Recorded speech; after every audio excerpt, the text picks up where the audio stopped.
पढ़ रहे टॉपिक कि अगर वैकेंसी पीरियड हुआ तो क्या, जैसे कि vacancy period means property was not let out during this period, मतलब उस समय आप भाड़ा पे नहीं दी। चलिए एक एग्जांपल देखते हैं। यहाँ पे एग्जांपल में क्या है, ग्रॉस म्युनिसिपल वैल्यू है 6 लाख, फेयर रेंट है 5.5। तो एज पर रूल जो रीजनेबल रेंट हम लोग निकालते हैं, रीजनेबल अर्निंग रिसीव्ड, वो इन दोनों में हायर लेते हैं, इसमें और इसमें हायर कौन है, 6 लाख। ठीक है, क्या वो स्टैंडर्ड रेंट को पार कर रहा है, नहीं कर रहा है, तो 6 लाख आंसर हो जाएगा। मतलब अगर स्टैंडर्ड कम होता तो फिर हम लोग उसको पार नहीं कर सकते, तो इन दोनों में जो हायर हो गया आंसर। ओके सर, हाँ एक्चुअल रेंट है 5,40,000 रुपया, 3 महीना घर वैकेंट रहा है, अनरियलाइज रेंट कितना है 6,000। तो हम लोग रूल क्या है, AR माइनस UR।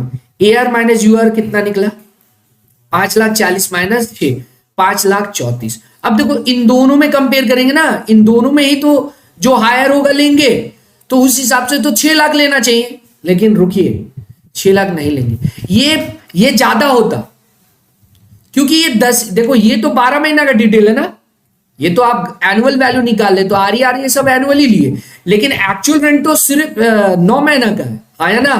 तो हमें देखना होगा क्या ये वैकेंसी के कारण कम तो नहीं है। अगर वैकेंसी के लिए कारण कम होगा, वैकेंसी के कारण, तो कम होते हुए भी वही आंसर हो जाएगा, क्योंकि अगर वैकेंट नहीं होता तो रेंट, एक्चुअल रेंट ही ज्यादा होता। क्लियर, फिर से देख लो, 6 लाख आंसर नहीं हुआ, हायर होता ना, लेकिन 6 लाख नहीं लिए।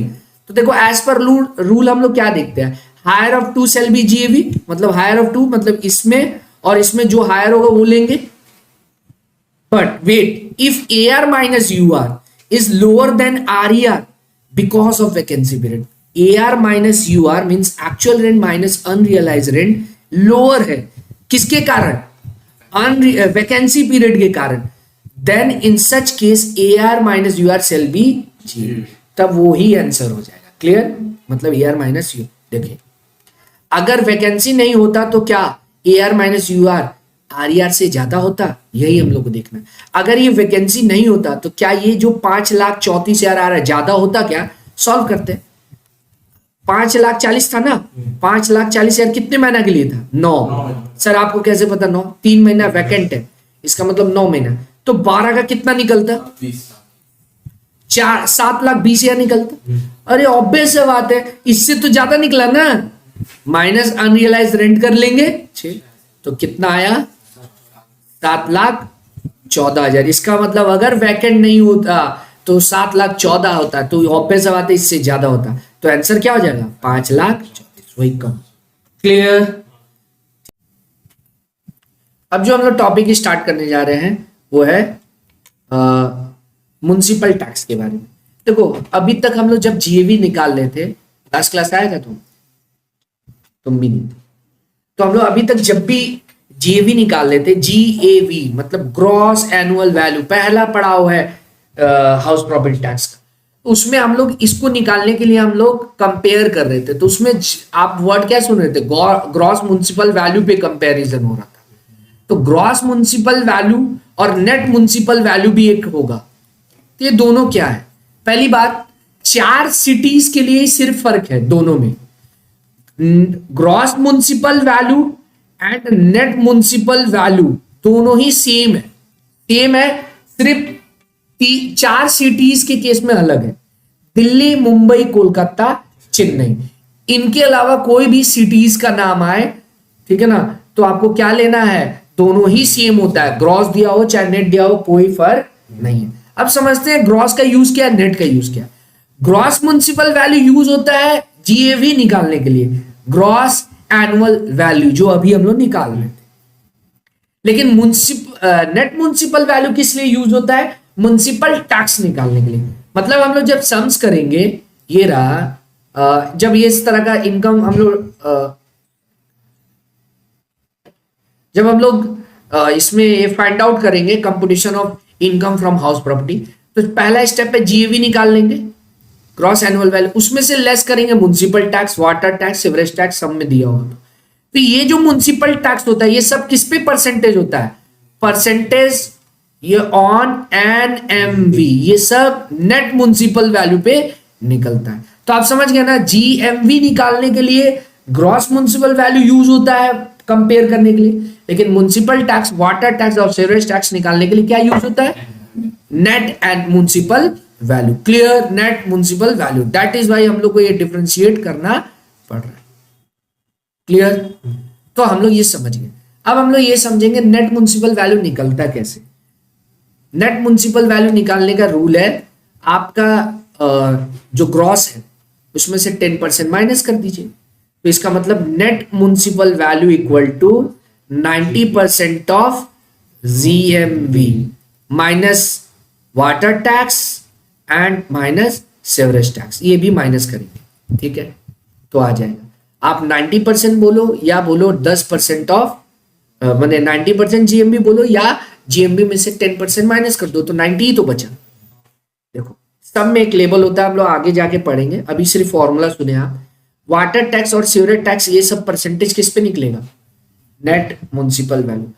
ये जो 90% माइनस करना है वो तो डायरेक्टली आप, माने 10% जो माइनस करना है वो डायरेक्टली आप कर लेंगे। एग्जाम्पल के तौर पे आपको दिया हुआ है ग्रॉस म्युनिसिपल वैल्यू दे दिया है, मान लो 1,20,000, तो आपको नेट निकालना है, नेट म्युनिसिपल वैल्यू। तो क्या करेंगे? इसमें से 10% माइनस कर देंगे, यानी 1,20,000 का 90% ले लेंगे, हाँ या ना? या तो फिर 1,20,000 में से माइनस 10% करेंगे, वही तो बोल रहे हैं हम, समझ रहे? बात तो एक ही हुआ ना, 90% बोलो या माइनस 10% करके बोलो। क्लियर?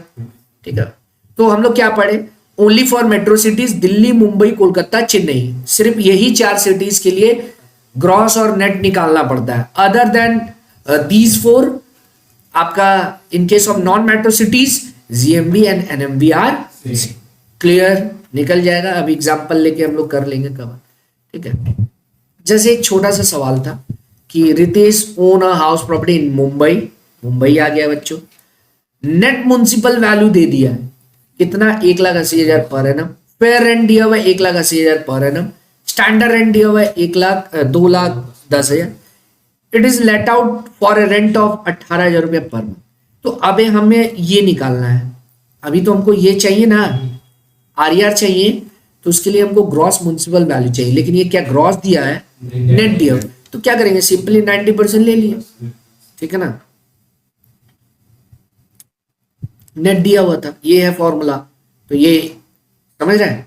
ये हाँ उल्टा, मतलब अगर नेट का मतलब क्या है? ये इक्विवेलेंट टू 90% है, हाँ या ना?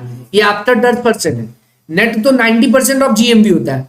फिर से सुन लीजिए, क्या अभी हम लोग पढ़े? नेट का मतलब क्या होता है? 90% ऑफ जीएमबी। तो इसका मतलब ये जो आया है क्या है? 90%। तो इसको अगर हम लोग 90 से डिवाइड कर दे तो 100 जो होना चाहिए वहां नहीं जाएगा, तो वही आया है। कितना है? 2 लाख। अब ये सम्स कंपेयर हुआ है, 2 लाख 81, तो 2 लाख हो गया।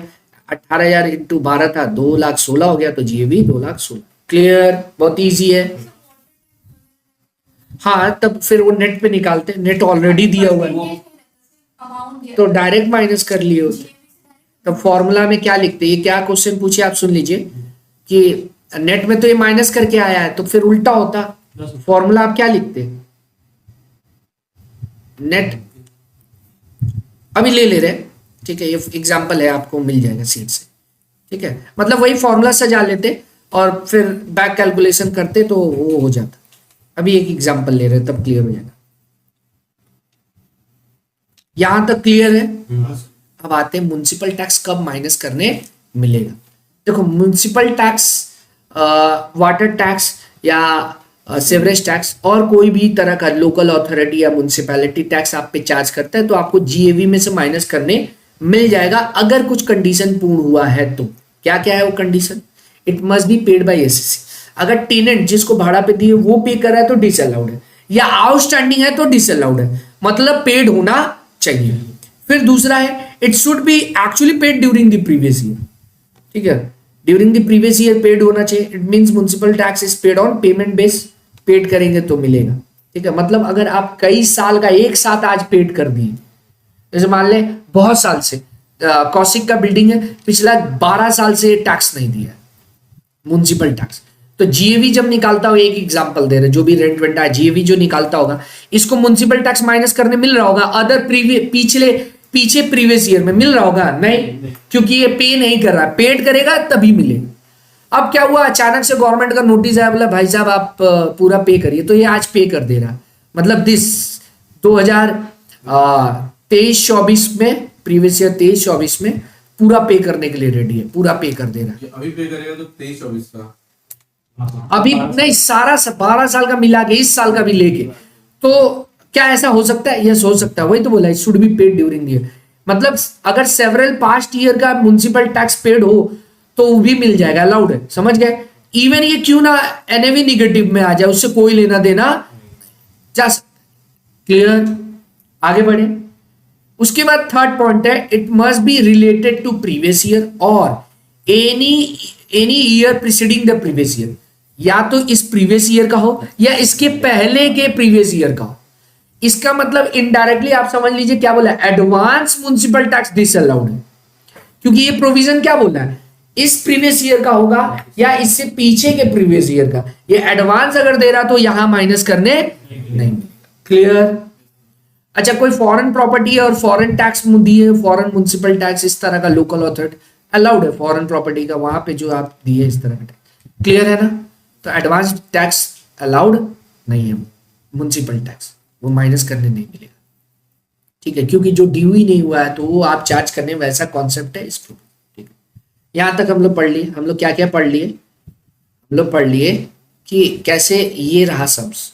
इनकम फ्रॉम हाउस प्रॉपर्टी निकालने के लिए हम लोग को जीएवी जानना होता है, तो हम लोग GAV with vacancy, without vacancy कुछ समझे, फिर समझे म्युनिसिपल टैक्स के बारे में। अभी कुछ सम्स लेंगे जो ये बोल रही थी अमाउंट में हो, तो अभी है तो वो हम लोग सॉल्व कर लेंगे, क्लियर हो जाएगा। वाटर टैक्स, सीवरेज टैक्स किस पे निकलता है, नेट पे। यहां तक हम लोग कर लिए थे, तो हम लोग का क्या आ जाएगा, नेट एनुअल। अभी स्टैंडर्ड डिडक्शन में मूव करते हैं। इसका क्या रूल है, देखो स्टैंडर्ड डिडक्शन का रूल है 30% फ्लैट मिल जाएगा। आप जो भी एनएवी आया आपका, एनएवी जो भी आ रहा है आपका, समझ रहे हैं एनएवी कैसे आएगा, जीएवी में से जब आप टैक्स माइनस कर देंगे, म्युनिसिपल वाटर टैक्स ये सब माइनस कर देंगे, तो जो आएगा वही होगा ना एनएवी, समझ गए। क्लियर। तो स्टैंडर्ड डिडक्शन ये बोलता है, गवर्नमेंट आपको क्या बोलता है, हम आपको एक फ्लैट स्टैंडर्ड डिडक्शन दे रहे हैं, स्टैंडर्ड डिडक्शन दे रहे हैं at the rate of 30% of under section 24।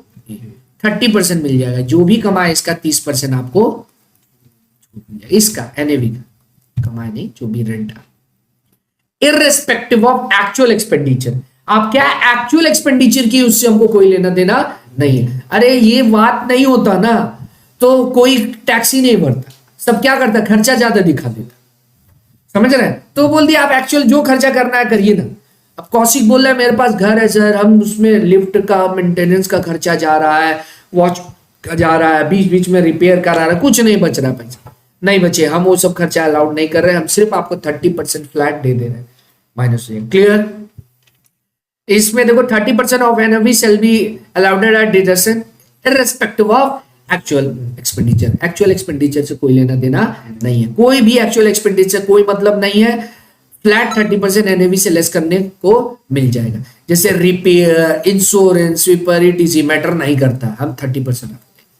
ठीक है, लेकिन एनएवी कब नहीं मिलेगा, अगर सॉरी स्टैंडर्ड डिडक्शन कब नहीं मिलेगा, ये अगर नील आ जाए या निगेटिव आ जाए।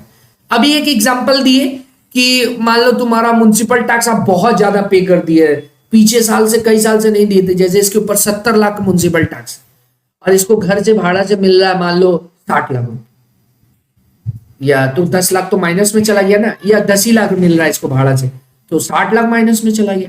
तो उस परिस्थिति में स्टैंडर्ड डिडक्शन फिर नहीं मिलने वाला है। तो स्टैंडर्ड डिडक्शन तब नहीं मिलता है जब या तो एनएवी नील आ जाए या निगेटिव आ जाए। क्लियर। अब एक्चुअल में मतलब नेक्स्ट जो टॉपिक है, यहां तक तो हम लोग एक बार ऑलरेडी पढ़ चुके थे। अब हम लोग एक फ्रेश नया टॉपिक करने जा रहे हैं, इंटरेस्ट ऑन लोन। आइए सम्स का किसका बात हो रहा है, इसका बात हो कि कोई भी सम्स कैसे कंप्लीट बनेगा। आपको इनकम फ्रॉम हाउस प्रॉपर्टी निकालने के लिए लेट आउट प्रॉपर्टी का, कोई भी अगर लेट आउट प्रॉपर्टी है, भाड़े पे दिया हुआ प्रॉपर्टी है, तो सबसे पहले जीएवी निकालते हैं। ठीक है, जीएवी हम लोग समझ गए हैं कि हम लोग पहले आरईआर निकालते हैं, हायर ऑफ टू स्टैंडर्ड और सॉरी म्युनिसिपल ग्रॉस म्युनिसिपल और फेयर रेंट, लेकिन वो स्टैंडर्ड को पार नहीं करना चाहिए। फिर एक्चुअल और आरईआर को कंपेयर करते हैं, निकालते हैं। फिर म्युनिसिपल टैक्स माइनस होगा स्टैंडर्ड एक्स। यहां तक हम लोग अभी एकदम सीधा स्ट्रेट फॉरवर्ड सीख लिए। अब हम लोग लोन में जा रहे हैं। ये भी एक मतलब लंबा टॉपिक है, इंटरेस्ट ऑन लोन। किसका पढ़ रहे हैं? लेट आउट प्रॉपर्टी का। क्लियर कि अगर कोई भाड़े का घर है तो उसका इंटरेस्ट ऑन लोन कैसे निकालते, कितना माइनस करने में। इंटरेस्ट ऑन लोन देखो, म्युनिसिपल टैक्स कैश बेस पे पेड है तो मिल जाएगा, उसमें भी अगर एडवांस है तो वो नहीं है। Interest on loan under section 24B तो ये अक्रूवल बेस पे है, अगर ड्यू हो गया है तो वेदर पेड और नॉट, उससे कोई लेना देना। आगे बढ़ते यहाँ पे हम ना पूरे टॉपिक को दो पार्ट में डिवाइड किए इंटरेस्ट की, pre construction and post construction. मतलब देखो ये क्या है, जैसे मान ले अब कोई बंदा घर बनाने के लिए लोन ले रहा है,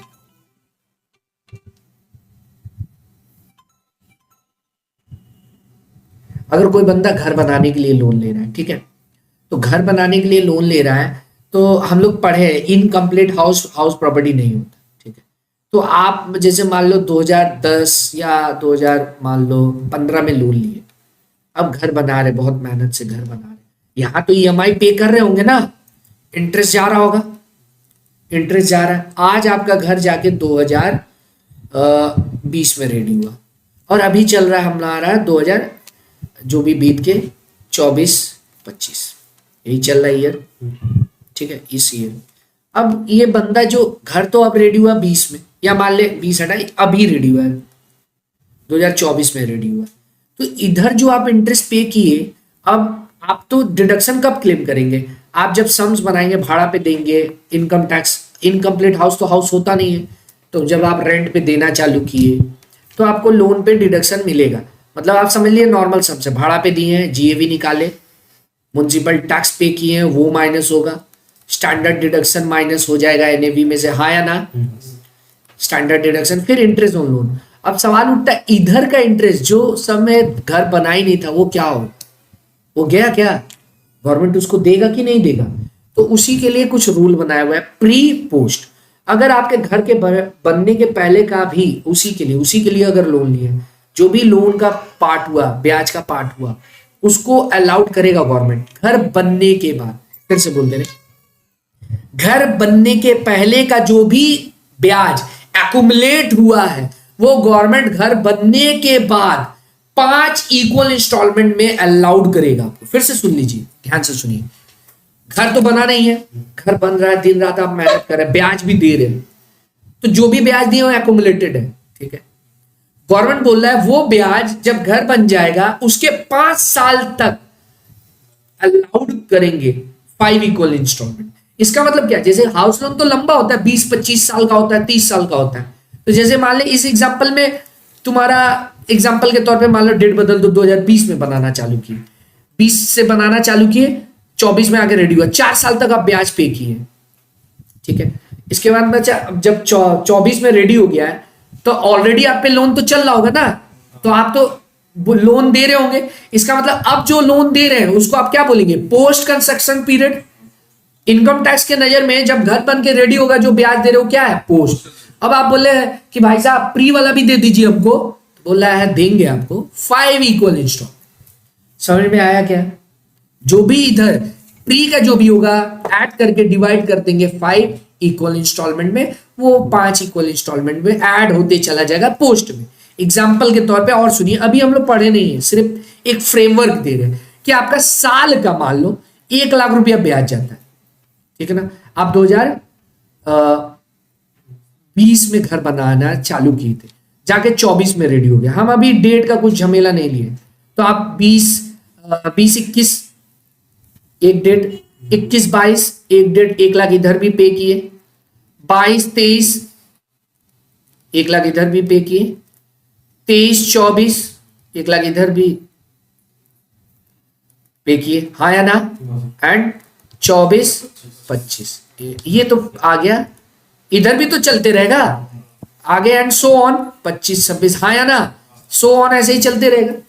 अब ये जो पीरियड का लोन है घर तो इधर बना है, तो इधर कितना हो रहा है, 1 2 3 4, 4 लाख हो रहा है।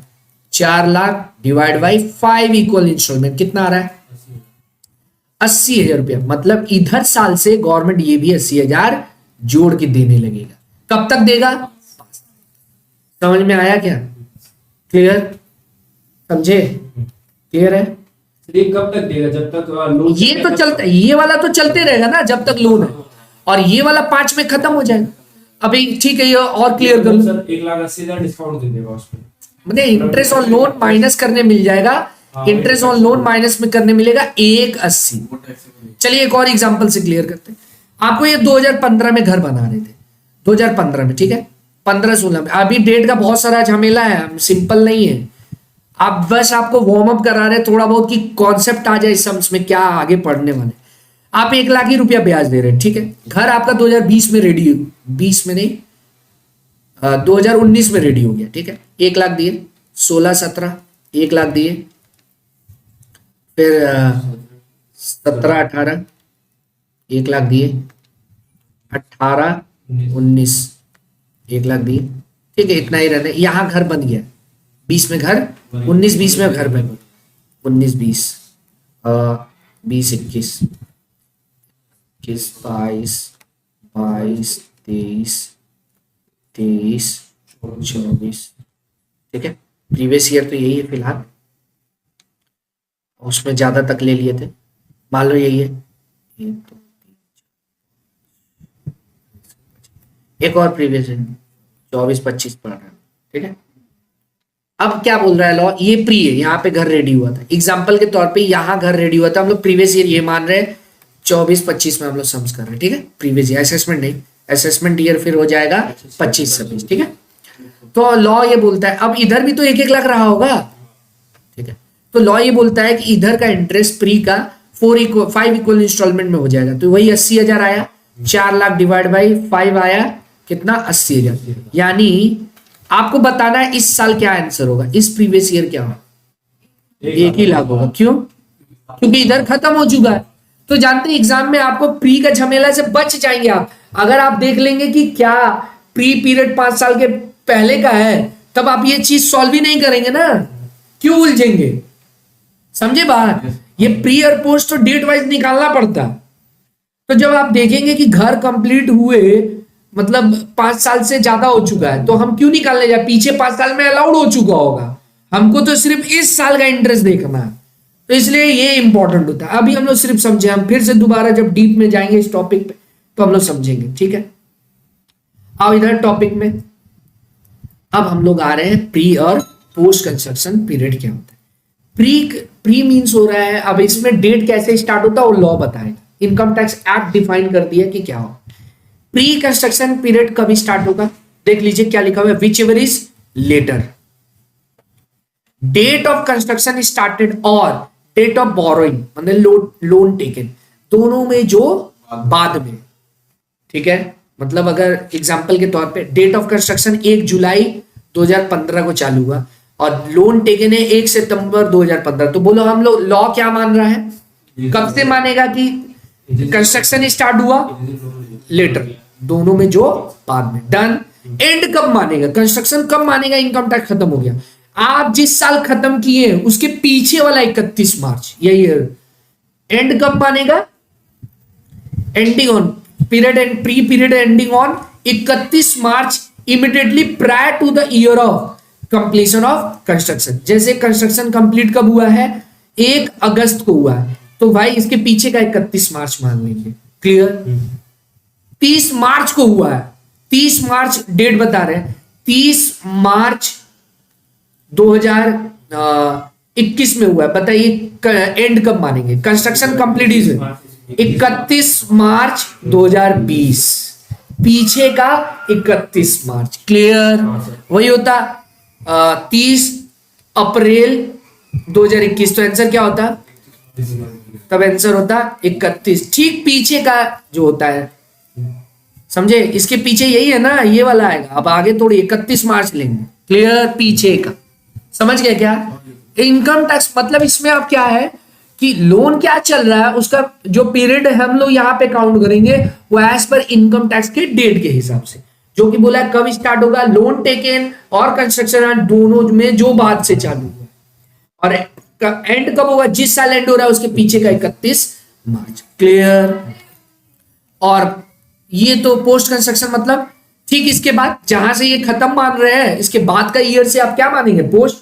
यानी भले 1 अगस्त को खत्म हुआ तो हम लोग मानेंगे क्या, 1 अप्रैल से मानने लगेंगे इधर में, या सनो।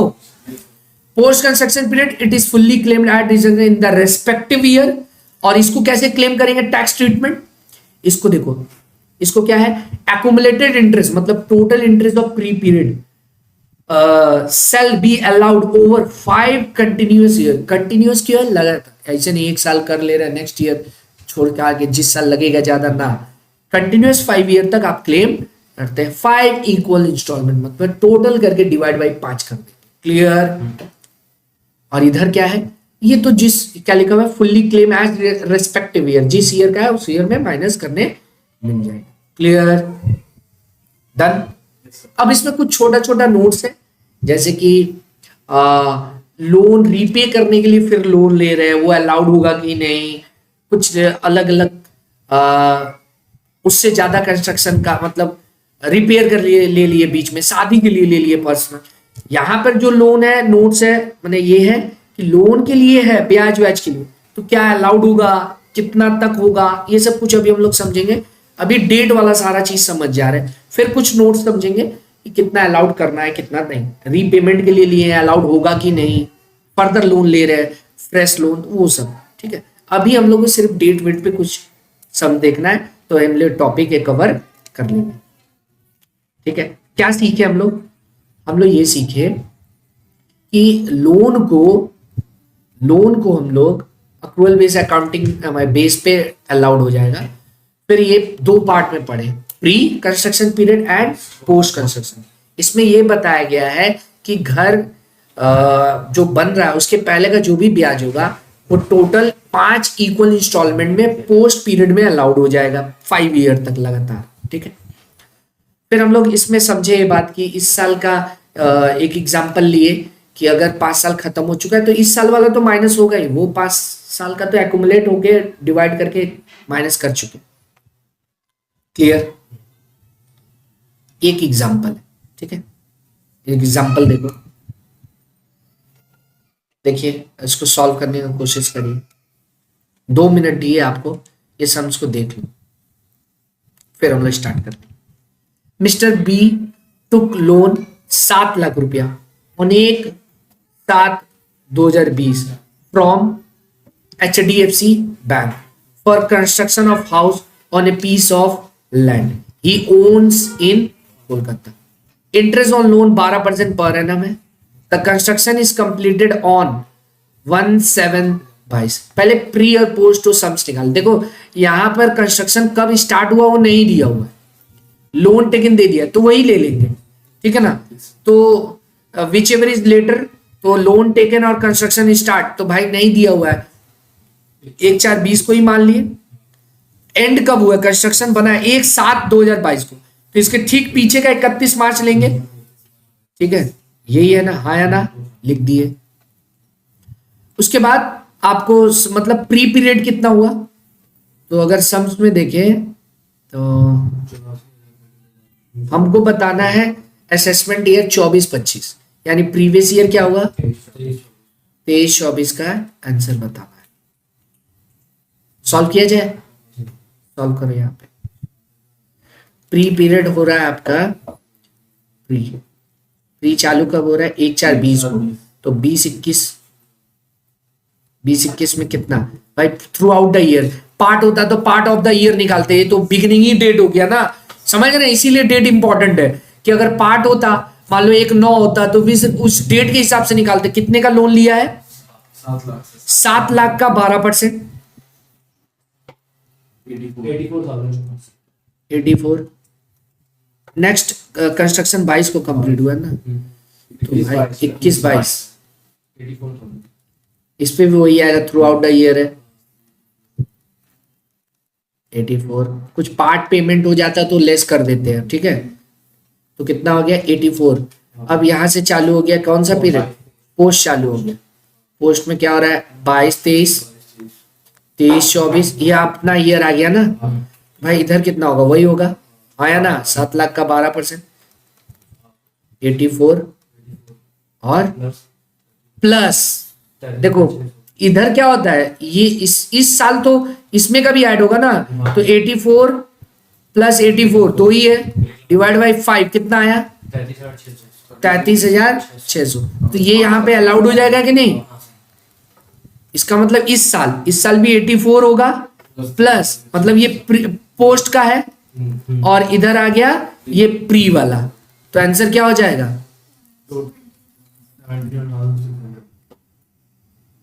1,17,600। यही है ना, वही लिखा हुआ है, pre period shall be allowed in 5 people। Easy था, आप समझ गए, इसमें कुछ पेचीदा है, अभी आप सिर्फ डेट वेट समझना समझे कि पार्ट पेमेंट हो रहा है तो कैसे रिड्यूस होगा, कुछ स्टैंडर्ड एग्जांपल लेके हम लोग अभी कवर करने वाले। इतना क्या आप समझ गए, किसी को कोई डाउट, अभी हम लोग समझने वाले हैं इलस्ट्रेशन नंबर, कुछ इलस्ट्रेशन कराएंगे तो कवर करा देंगे, ठीक है।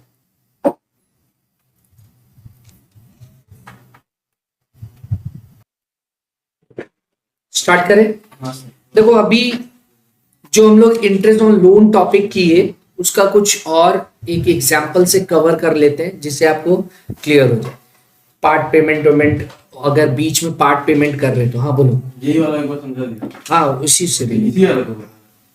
तो हम लोग जब इंटरेस्ट ऑन लोन टॉपिक पढ़ रहे थे तो हम लोग ये पढ़े कि प्री कंस्ट्रक्शन का 2 पार्ट में डिवाइड है, कि उसके पहले जनरल नोट्स पहले सुन लेते हैं क्या है, कि इंटरेस्ट जो लोन का अलाउड होगा, इंटरेस्ट ऑन लोन वो अक्रूवल बेस पे अलाउड होगा। फिर अगर आप लोन दोबारा लोन ले रहे हैं टू पे द फ्रेश लोन ले रहे हैं टू पे the repay the original loan, allowed है। मतलब आप बीच में पार्ट पेमेंट करने के लिए लोन ले रहे हैं, फ्रेश पहले का जो लोन चल रहा है उसको फ्रेश लोन लेके चुका रहे तो अलाउड है। लेकिन अगर आप उसका इंटरेस्ट जो आउटस्टैंडिंग इंटरेस्ट है उसको पे करने के लिए लोन ले रहे हैं तो नॉट अलाउड है। फिर से सुन लीजिए, क्लियर है ये बात, लोन लिए है, फ्रेश लोन लिए है तो वो अलाउडेड है अगर वो लोन को रीपेमेंट करिए, ओरिजिनल लोन को रीपेमेंट करने के लिए, लेकिन उसका ब्याज के लिए तो वो नहीं अलाउड होगा। कोई ब्रोकरेज कमीशन किसी भी तरह का आप दे रहे हैं लोन को अरेंज करने के लिए, नॉट अलाउड। म्युनिसिपल टैक्स के लिए दे रहे हैं तो नॉट अलाउड, ठीक है। और लोन का जो पर्पस होगा वो क्या होगा, रिपेयर होगा, रिनोवेशन होगा, कंस्ट्रक्शन होगा, परचेज, ठीक है। फिर हम लोग ये पढ़े कि जो लोन का अमाउंट होगा उसको प्री और पोस्ट में डिवाइड किया हुआ है। घर बनने से पहले के पीरियड को प्री बोलते हैं और उसके बाद के पीरियड को पोस्ट बोलते हैं। प्री पीरियड मींस घर बनने के पहले का पीरियड का जो भी टोटल इंटरेस्ट होगा shall be allowed in 5 equal instalment, हाँ या ना। लेकिन यहां पर जो स्टार्ट और एंड, मतलब प्री स्टार्ट कब होगा एंड कब होगा, वो लॉ एक डेट बताया उसको हम लोग को कर रहा है। तो क्या है डेट, स्टार्ट कब होगा, विच एवर इज लेटर, बाद में जो हो, कंस्ट्रक्शन स्टार्ट और लोन टेकन का जो भी डेट बाद में होगा वहां से स्टार्ट होगा। एंड कब होगा, जिस ईयर आपका कंस्ट्रक्शन कंप्लीट हो रहा है उसके ठीक पीछे का 31 मार्च। सर अगर 31 मार्च को ही एंड हो रहा है तो ठीक पीछे का 31, यानी वो मार्च नहीं लेंगे, उसके पीछे का। लॉ में क्या है 31 March immediately prior to the, उसके पहले वाला 31 मार्च, समझ गए। दिन का नहीं होगा, एक साल पूरा पीछे, हाँ एग्जाम्पल में भी वो हम लोग किए थे, क्लियर। अब एग्जाम्पल में आते, एक सम्स में आते, इससे हम लोग क्लियर हो जाएगा कि कैसे करना है। तो एक और एग्जाम्पल लेते, इसमें पार्ट पेमेंट का भी कॉन्सेप्ट है, ठीक है। अगर पार्ट पेमेंट का सम्स है तो कैसे करेंगे, पहले इस सम में लोन टेकन ऑन 1/1/15 को, तो हम लोग सॉल्व करेंगे। प्री कंस्ट्रक्शन पीरियड और पोस्ट निकालना होगा। प्री कंस्ट्रक्शन पीरियड का रूल क्या है, लोन टेकन और construction start whichever is later. तो स्टार्ट कब होगा, इसमें स्टार्ट होगा सर 1/1/15 को लोन लिया है और 1/8/15 को कंस्ट्रक्शन स्टार्ट हुआ है, तो स्टार्ट कब से होगा, तो 1/8/15 को। और एंड कब होगा सर 31/30/20 को। तो लॉ के हिसाब से ठीक जो प्रोविजन है ठीक पीछे का 31 मार्च। सर 31 मार्च को ही तो हुआ है, नहीं भाई वैसे नहीं, एंड। तो हम लोग 31/3/19 ले लेंगे, समझ में आया। और पोस्ट कब से स्टार्ट होगा? 1/4/19 से पोस्ट स्टार्ट होगा। अब हम लोग क्योंकि इसमें पार्ट पेमेंट बीच बीच में हो रहा है तो उस हिसाब से समझ बनेगा। प्री पीरियड चालू हो रहा है, क्या होगा पहला? सर ये डेट है ना, तो 15/16 हो जाएगा। 15/16 में क्या होगा? 1/8 को चालू है, 5 लाख का लोन है, 12% ब्याज है। 5 लाख का 12% कितना आया बच्चों? सॉरी इंटू 8/12 क्यों करेंगे?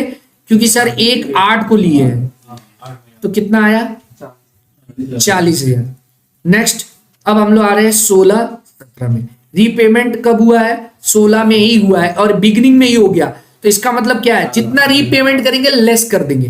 तो 5 लाख में 1 लाख रीपेमेंट हो गया और लेस कर दिए इंटू 12%, पूरे साल 48,000। नेक्स्ट 17-18 कुछ रीपेमेंट हुआ है क्या? नहीं सर 19 में हुआ है, तो ठीक है इस साल भी वही 4 लाख पे निकलेगा 12%। कितना आया? सॉरी 4 लाख पे 12% 48,000। नेक्स्ट 18-19 और इधर ही एंड हो जाएगा, यहां पे एंड हो जाएगा। क्यों? क्योंकि यही है ना डेट एंड का। तो इस समय क्या हो रहा है? कुछ पेमेंट हुआ है? यस नहीं, 19 में जाएगा तो 4 लाख पे ही निकलेगा 12%। कितना आया? 48। कितना आया टोटल? 1,84,000। अब रूल क्या बोलता है? 5 इक्वल इंस्टॉलमेंट में डिवाइड होगा। कितना आया? 36,800। ये पोस्ट 5 प्रीवियस ईयर में अलाउड हो जाएगा। ठीक है, चलिए अब पोस्ट पीरियड चालू हो रहा है। यहां से ये प्री खत्म हुआ, अब पोस्ट यहां से चालू होगा। पोस्ट कहां से फॉल होगा? 19-20 से। क्यों बच्चों? 19-20 कितना? सर कुछ पेमेंट कर दिए थे। हाँ सर ये रहा 1,19,000 का ओपनिंग में किए थे, तो यहाँ 3 लाख हो जाएगा। हाँ या ना? Yes sir. पे 12% कितना आया? 36,000 प्लस 36,800। ये क्यों हो रहा है? मतलब इस प्रीवियस ईयर में प्री का और पोस्ट का यही बोल रहा है ना, पोस्ट सॉरी पोस्ट और प्री का, यार उल्टा लिख दिया। ये पोस्ट का और ये प्री का। प्री का तो 5 इक्वल इंस्टॉलमेंट तक अलाउड होगा ना। कितना आया? 72। डन बच्चों। नेक्स्ट आगे बढ़ते ईयर 20-21 क्या है? पेमेंट अब 22 में जाके हुआ है तो 3 ही लाख पे निकलेगा 12%, वही 36। और ये वाला तो मिलेगा ही मिलेगा इसको, हाँ या ना? तो आ गया वही 72,800। डन बच्चों। नेक्स्ट 22-23 कितना पेमेंट हुआ था ना?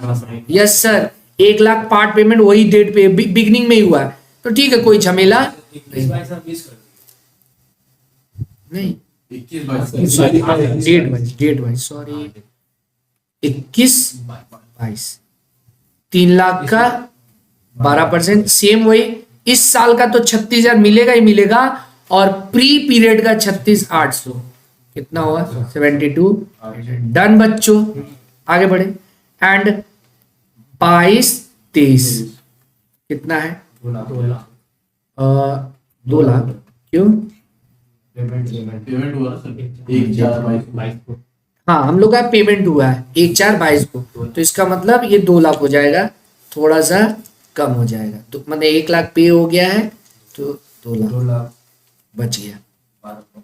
समझ इजी है क्योंकि तो यहाँ पे 24 हो गया और इधर का तो 36,800 था ही। कितना आया? 60,000। डन बच्चों। अब आते हैं 23 में 7 को हुआ है, अभी तक सब बिगनिंग में हो रहा था, तो इसका मतलब पार्ट मंथ बदल रहा है। तो 23-24 प्रीवियस ईयर के दौरान पहले 2 लाख पे 3 महीने का इंटरेस्ट निकलेगा। क्यों? क्योंकि पे कब हुआ है?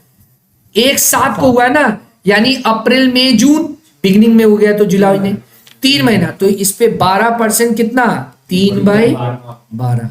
उसके बाद एक पे हो गया है तो इसका मतलब अब एक ही बचा है तो इस पे 12%, लेकिन 9/12 कितना कितना आया?